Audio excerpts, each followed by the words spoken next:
emergency.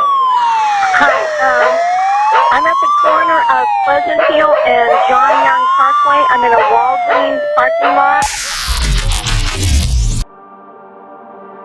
August 14th, 2017. A quiet cul-de-sac in rural Oregon was shattered by a call that would send shockwaves through the tight-knit community. Inside a pristine suburban home, 26-year-old Alisha Landon was found lying motionless on her kitchen floor. The door was locked. No signs of forced entry, no signs of a struggle, and yet the scene was drenched in terror. What happened to Alisha behind those closed doors? And more chillingly, who wanted her dead? Alisha Landon was the kind of woman everyone noticed. She worked as a veterinary technician in Eugene or in Oregon, known for her gentle demeanor and deep love for animals. Friends described her as loyal, always smiling, and grounded. She was recently engaged to a man named Eric Sullivan, a local contractor with a seemingly spotless reputation. The couple had just purchased a home in a quiet neighborhood called Pine Hollow. With wedding plans underway and Alisha's dream job in full swing, everything appeared perfect. But perfection, as it turned out, was only surface deep. Neighbors recalled hearing arguments late at night, muffled through thin walls. Alisha's best friend Jen later told police that Alisha had confided in her about coldness and control issues in her relationship with Eric. Still, there were no reported incidents, no restraining orders, nothing to hint at what was to come. On the morning of August 14th, Alisha failed to show up for work. Her boss called repeatedly, no answer. Jen stopped by the house around noon. The blinds were closed, the dog was barking incessantly, and when no one answered the door, she used the spare key hidden in a planter. What she found was burned into her memory forever. Alisha lay crumpled near the kitchen island, face down in a pool of blood. Her skull had been fractured. A blood-stained cast-iron skillet rested on the floor beside her. But oddly, nothing else appeared disturbed. Her wallet sat untouched on the counter. Jewelry remained in place. Even the dog's leash was hung neatly by the door. The coroner's report confirmed blunt force trauma to the back of the head.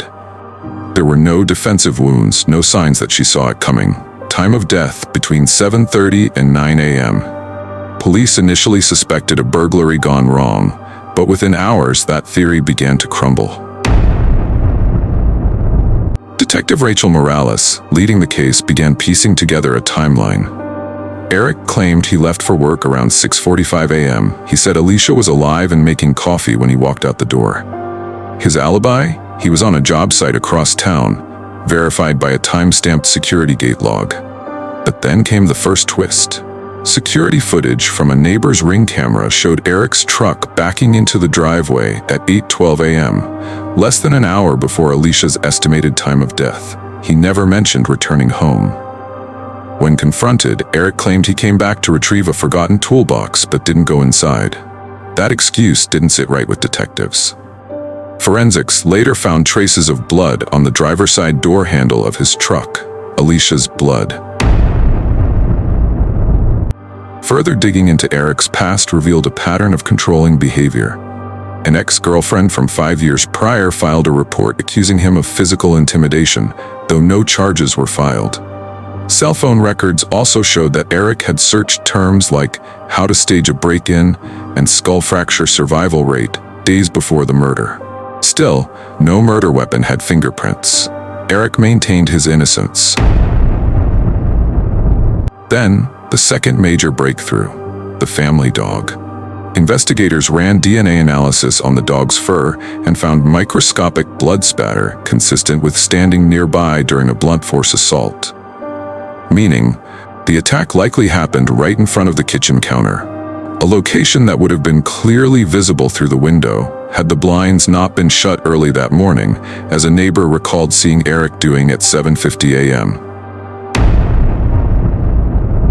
Eric Sullivan was arrested on August 20th and charged with second-degree murder. At trial, the prosecution painted a picture of a possessive man whose desire for control boiled into violence when Alisha finally decided to call off the engagement. Jen testified that Alisha had told her she planned to move out that week.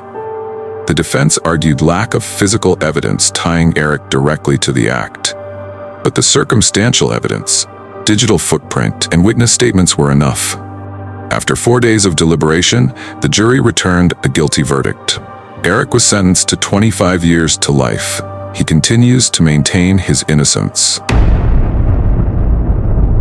Alisha's case sparked a statewide push for earlier intervention in emotional abuse cases.